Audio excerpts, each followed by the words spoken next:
Okay, very good morning to everyone.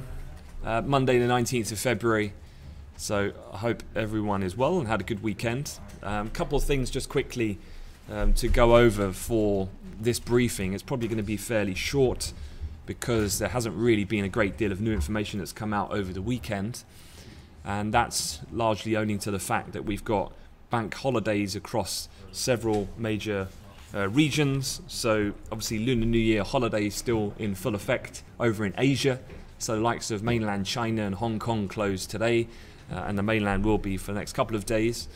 You've also got a US bank holiday, which means then that we've got no floor trade, no NYSE trade either, so that just means then that you've got reduced electronic trading hours, but very much so this impacts trading volume, and consequently market movement can be fairly range bound on a day like today. We'll look at the economic calendar for today in a second, but equally it's very quiet, and also what happens on this type of situation is that news agencies, don't forget as well, are on holiday, not just traders in the market, so actual news flow tends to be fairly quiet, and that certainly is a reflection of what we've had over the last 2 days on Saturday and Sunday. So there's not really a great deal for me to get you up to speed on, so it's going to be more of a case of looking forward to what's to come for the week ahead more than anything. And looking at the market open in terms of the price movement, it's fairly tame. I'd say the dollar index is pretty much flat. We're up just marginally shy of 0.1%. It's kind of reflected in the major pairs. Euro dollar and cable just slightly lower, but really overall pretty flat.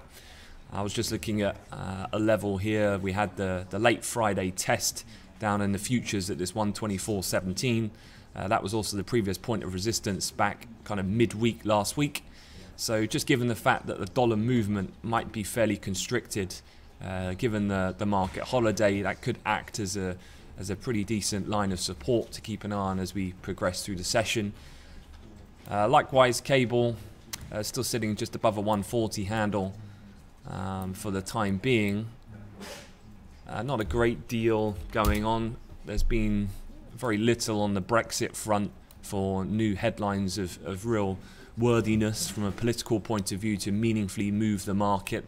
And obviously a lot of this Brexit talk is going to start heating up as we go through, I would say, about another 2 to 3 weeks. When we start going into March, the Brexit commentary will probably start to have a bit more of an impact on the pound. We know that there's a sequence of senior cabinet official meetings going on in the run-up to that key EU summit at the end of March. And that's when you'd be looking for more price activity, news leaks and rumours, that sort of thing. But looking at the market this morning, yeah, fairly quiet. There's not really too much going on, I'd say. Just having a look here at the pound, you've got the previous lows that were seen on Friday. You've had a little close to test of that this morning. Fairly similar region to where we were trading back in on the 9th of Feb. So that plays out a couple times actually when you start taking this chart out a bit further. You can see here on that initial support there, the dip that we had. So yeah, fairly, in terms of, I guess, a medium time frame, this 140 handle fairly significant. And like I said, just given the quiet nature of today with the market holidays, then potentially that has a level of technical support to keep an eye on that could well hold up if we're looking at more of a range-bound type trading session ahead. Equities, I guess this is more kind of backward-looking now to look at where we've come from to where we are at the moment, and it's been an incredible recovery. I think I saw a stat this morning. It was talking about the S&P has had its best 5-day run since 2011. So after we had that big shakeout in the market, obviously on the inflation scare that we had, which was this move here, we've recovered the entire move pretty much to the tick to where we are at the moment. I guess an interesting way of summing this up in one line, I think it was, the inflation bark is worse than its bite, was a good line I saw this morning someone had written. given that the market shakeout was predominantly based on this fear about the emergence of rising inflation. But as we saw last week, we had US CPI come out and it was a little bit higher than expected, but nothing to really rock the boat substantially to alter the Fed's trajectory of rates and policy going forward. And as such, the market kind of has regained its composure. And when you start looking at this equity market from here, I think quite understandably so, you're starting to get renewed talk about when do we next push up to the all-time high again. Now we've got over this short-term episode of market volatility that we had. The one thing I guess going forward is that although that 2 weeks ago Monday move has been largely reversed now, I would say that given that inflation is going to be moving higher going through 2018, you can expect volatility to remain, certainly a lot higher than what it was to near non-existent at the end of 2017. So we've not heard the end of that story, but for the moment, markets remaining relatively comfortable. European equities, the DAX, we've just had a little bit of a run lower here, just as I've been speaking. You had that previous point of resistance tested a couple of times that held, certainly on Friday's range trade, but been a little bit chopped up here more recently since futures trade has got underway, and you can see it did act as a little bit of support this morning before now we snapped lower and we've had just a chase down to pivot. So broadly though unchanged, it's not a particularly dramatic move that we're seeing.